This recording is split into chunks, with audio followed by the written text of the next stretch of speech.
to get themselves the best matchups. And I'm leaning towards the Night Stalker being the position for. I think it's just a better overall fit. And what's this final hero going to be? It's a Wind Range. Okay, so Sunburst, a little bit of lockdown, pretty good against the Monkey King. You can potentially, get an easy shackle because he's in the trees. You can power shot him down and get another 4-second stun. But I'm not a big fan of Wind Ranger as a hero in general at the moment. I don't know how you feel about her. I feel like it's very hit or miss, and it's not necessarily always up to you whether you hit with the hero, if you know what I mean. Like it can be absolutely crazy if you land these big shackles, and that also got buffed in the early levels. So it used to be like 0.75 seconds or something, and I think they buffed it up to, 1.5 at least, or 2 seconds. So that got a little bit better, and if you can get these double hero shackles, it can be potentially devastating if you get these extra items. But once again, we talked about it earlier, right? They might not even get to that point, especially when you have a hero like that relies on these items so much as well. Yeah. The other thing that is nice about the Wind Ranger this game is that she's at least able to spam out the lanes a little bit. I think that's something that their lineup somewhat lacked up until this point. I mean, you can talk about Magnus with Shockwave, but a lot of the time as Magnus, you don't necessarily want to be revealing which lane you're on, and you don't want to reveal your exact position. So that can be a little bit of a problem for him. But we're going to be able to get ourselves into the game, and we've got the early ward movements making their way around. Lich might even be spotted here as he backs up now. He's going to go back up the river, so looks like he's going to be okay. Yeah.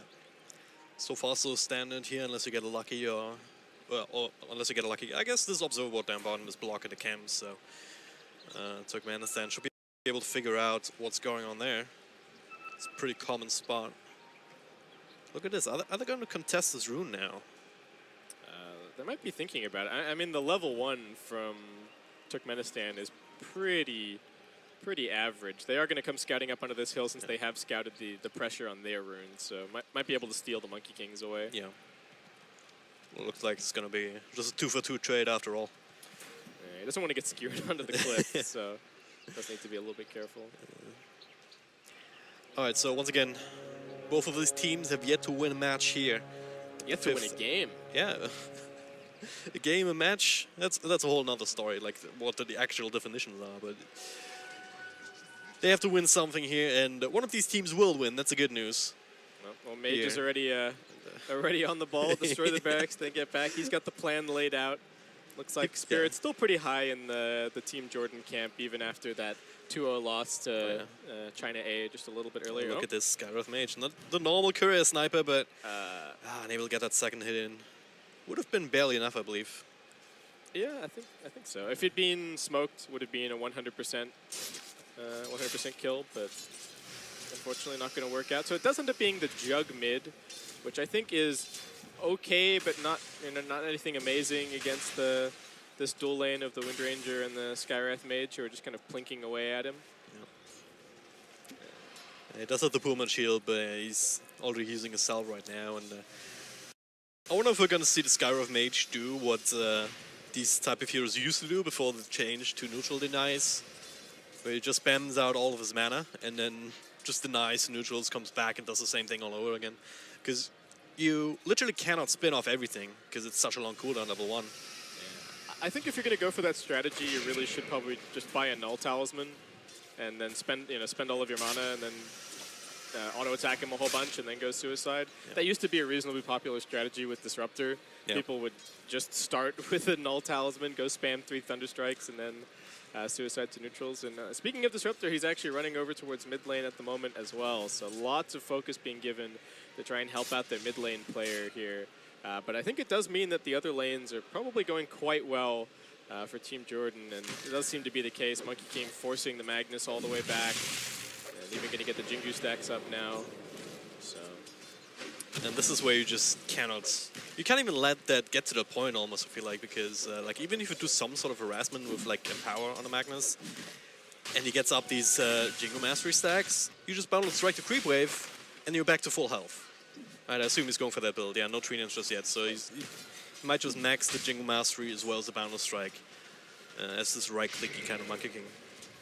Yeah, it'll be interesting to see what kind of build he does end up going for overall, since we do see some players go for a max Tree Dance, sort of get a little bit more farming speed out of that. Spam Clarities, buy an Echo Saber, buy an Aquila. Sort of a very Arteezy style build. Oh, Afromush. Curious not the other way. It's still walking, of course, so enough minutes in, and this time we'll be successful. Was it just one shot with the DB? Yeah. Oh, man. Oh, man. Whatever you can do, we can do better, they say. Shark trying to go in the same position, but can't really do too much beyond continue spamming that Arcane Bolt over on the Juggernaut. The Jug's still even, though, in terms of CS. Mage actually doing very well for himself, putting on some pressure. It is body blocks as well, doing an extra bit of damage, but... Well, Wind Run. Not really useful against the spin itself, but it does help you get away. Up top, okay. First blood, just caught in time. It's just him running down the Magnus, wasn't it? Yeah, it looks like just a straight-up solo kill. Yeah. Had the Primal Spring, Boundless Strike, and auto-attacked away. I also didn't catch that one. It's not really something that's supposed to happen with the skewer. I mean, he did use it, but I think he might have skewered down, and then he got jumped after. Yeah, he does have the point of 3 dance, so it's not really as useful as you might think unless you skewer straight towards your tower. Yeah, and this is just... This is the tough thing about picking the Magnus as early as they did. They just kind of... they knew exactly what laning matchup they were going to get for Team Jordan, and they knew, okay, well, we're going to be very comfortable with almost any of our heroes 1v1ing the mag, so we can just run the aggressive tri-lane, put some pressure on Elser. And it's really showing up for poor old Faceless Void, who only has 5 CS to his name so far. And Disruptor also not that happy about having to run into a tri-lane versus tri-lane situation, because the hero needs a lot of levels. To have an impact, you need your level 6. You even want level 7, level 8 to start getting more points in the kinetic field, more points in glimpse. And right now, it's 4 minutes and he's still level 1. Yeah. So there's also this laning deficit that he has that we touched on in the draft, like where he is good against solo offlaners, but the moment that turns into more than one, it's just way Time too walks vulnerable. on cooldown. This is trouble for Faceless Void. He might go down here. Just gonna dive him here. One more right click as Necrophos dives the tower. Does not have the goal shot yet, so could have been screwed himself, but does do the math in his head. After Mushi, it is nighttime. The scan follows him out, and no more Time Walk. He used it again, and this is gonna be a free kill here for Nightstalker. Or maybe not so free. Turning things around, a little bit of damage being done here between Shark and Artrix, but now Disruptor will die as well, with the Lich coming in to help out and literally styling on him, I guess. He has the right attitude, at least. Yeah, and this is the kind of build that I was potentially hoping to see from that aggressive tri-lane Lich that we saw from Turkmenistan. The hold that thought middle lane. Alright, that's something that the Wind Run cannot really save you from. If you're already low health, then you get nuked down about 2 points up in Void. It is nighttime. You have to kind of respect these rotations and expect them to some degree as well, don't you? Yeah, and Afromush is just doing so much work. Gets 2 kills bottom, bounces straight to mid, picks up that kill. And he's not afraid either. He's just running into 2 because he knows that there's very little that they can do up against his almost 800 health points. Yeah, and Hunter in the Night is such an amazing value point at level 1. 45 attack speed, and then he's got his phase boots as well because he's picked up all of these kills. His right click is actually just ridiculous for this stage of the game, and looks like he's going to control the bounty rune, maybe even grab bot rune if it spawns up down there. And mid lane needs to be careful. There is an Omni Slash. Yeah, no, he's gonna be fine. Makes it back to the tower. You don't really want to Omni Slash or Wind Run unless you know for sure that the Wind Run's on cooldown. You still get some of the damage through, I believe. But not the extra one from the right clicks. Oh. Well, this is going to help. There's going to double damage waiting for him. Man. Yeah, Mage is doing well. Like he's the one player that I definitely recognize. Just casting in like the tier 2, tier 3 scene in Europe even. But bottom lane, I'm gonna go again, Faceless Void again. Time Walk on cooldown. Still, only level 4, 2 points. It's just 18 seconds, way too long to really keep yourself safe against these heroes that are definitely willing and able to dive you on your tier 1. Yeah, and not only are Team Jordan, not only do they have the sacrifice from the Lich down here denying experience, but they've also got the constantly running side pulls and sort of denying experience that way. I mean, you can even see that this camp is already a quadruple stack. That might come back to bite them a little bit, since once the Empower is up, maybe Void manages to clear that. And speaking of Empower... Yeah, it's not empowering anyone anytime soon. Also going for this, the Shockwave build-up. Bottom lane at the same time, bit of a wraparound. Time Walk once again used, slowed down, but this time the Glimpse will keep the Night Stalker away. As Just on run. There's the only slash runs into creeper, so Artrix, well, he'll still nuke it down. Be nuked down by these 4 heroes, and they're looking for more take. Not gonna get out of this one anyway. They tried their best, but it was not enough. Just way too strong here in this last minute of nighttime, so... On the bright side, they won't be able to extend it for a while. After we're still not quite level 6 just yet. Yep, but it looks like they are going to end up losing this stack, as Team Jordan do take the opportunity to come down and clean that up very quickly. So Mage going to be picking up even more farm as a result. Monkey King still free farming up top. Magnus just kind of retreating into the jungle a little bit, though he is making his way back towards the top side. But I really have to say that the story of this early game has been Afromoosh on his Night Stalker. He's been everywhere. He's set up so many kills. Of course, the draft has really helped with that as well, as Mage pops up on mid lane just to say hello to Windrunner, who does get a bit of damage onto the mid-tier 1 tower. So at least some kind of value from that gank down bottom along with the tower push, but still nothing spectacular. Really wonder what he can do. I mean, he's just taking a fight into the spin with his own ultimate. Now follow up with Shark coming through as well. Still on his max of spells.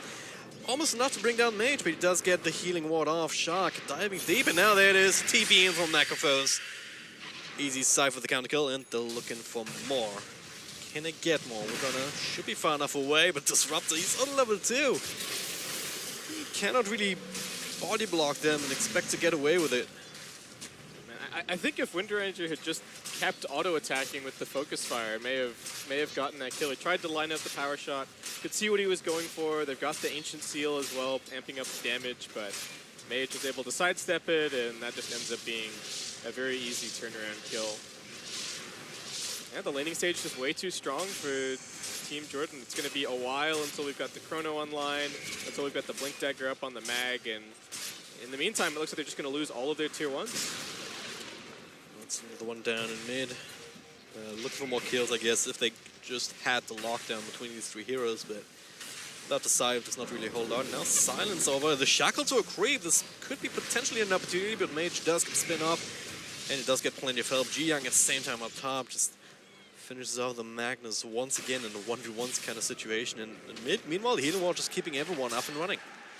And RP was expanded up top as well, trying to save himself, but does not work out. And yeah, Team Jordan not going anywhere. They've still just got 4 heroes here, still sticking around, continuing to pressure the tower, and the power shot spam seemingly not enough to keep them at bay. Yeah.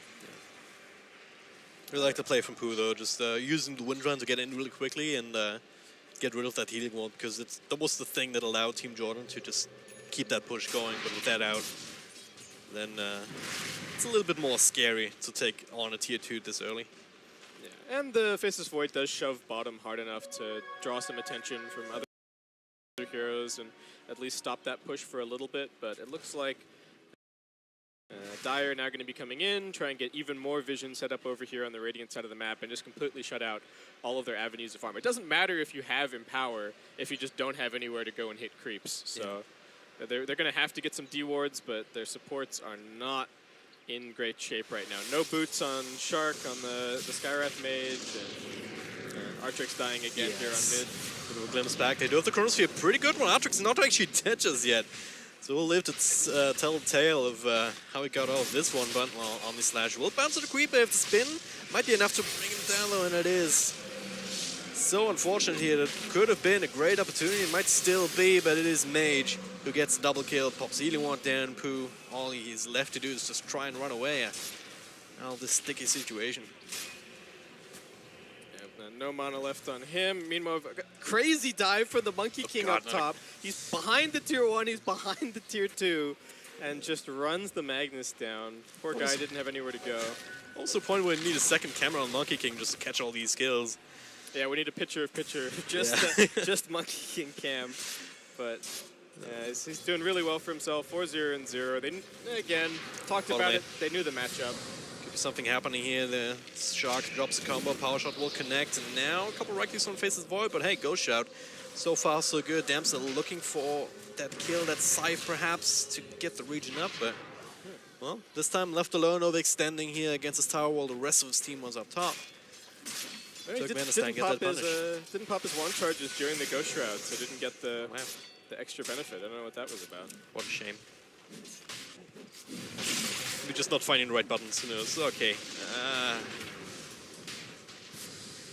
Wasn't he also playing the Ogre Magi earlier that just kept being picked off? Was that Shark? No, Shark was the Shark. Abaddon in that game. Yeah, I think. Well, that's another one. Very squishy support heroes, very squishy Magnus as well, as it turns out. He did have the RP, he could have maybe used it to turn around there on these two low heroes, but he didn't quite have the mana for it. And he didn't have the backup either. That too, yeah. And Top jump lane up again. top. No. He almost got the time walk off. He was so close, but... It's on a 6-second cooldown now, but it still has a bit of a wind-up on it. With a cast animation, so... This is not boding well for Team Turkmenistan. No, they've just, I think once again, they've picked themselves into a somewhat greedy situation with the laning phase. I'd really like to see them drafting something to just kind of win the lanes, but that was maybe even the plan with that Lich draft that we saw in Game 2 against China B, but didn't quite work out. And I guess now they just have to kind of play for the high ground and play for that big wombo combo teamfight that we've been talking about a bit. Don't even have that online yet, though. I mean, you look at Disruptor, he's only level 4. There's not a whole lot to go on. You also don't have the Mystic Flare just yet to maybe help below somebody up inside the Chronosphere. If you can get it off top lane. Oh god, Pooh, is he there? Yeah, of course he is. Yeah, this is just Monkey King's turf. No, I don't think anyone should come up here anymore. Yeah. I don't think they should even try. Maybe you can stand behind the tier 2 and you can power shot the wave or something, but I don't know if coming anywhere close to the top lane is a good idea. And in the meantime, Team Jordan heading into Roshan. So. Should be fairly easy. There's no real way to contest this without a Blink and Magnus, without the level 6 and Disruptor. That'll be a free Aegis in the hands of Mage, I guess? Or who do you want to put this on? Monkey King, of course. I don't really see him dying, but might as well give him the ability to go even deeper than he already is. Yeah, well, gotta preserve his streak, right? That's probably the other big thing. In terms of who's going to be hitting the buildings, I think the Jug is probably the safest choice. Magnus here, he's being slowed down. The Chronosphere, actually it's on 4 people here. Where's the follow again? Well, we're gonna try the best. There is the RP, that's the follow-up. But the damage will not quite come out. All of them still very much going. The Scythe will give Necrophos that extra regen, and triple kill for the Monkey King. That was just painful to watch. They landed all their spells. 4-man Chrono, 3-man RP, but if they had that level 6s on supports, it's a full-on team wipe, but...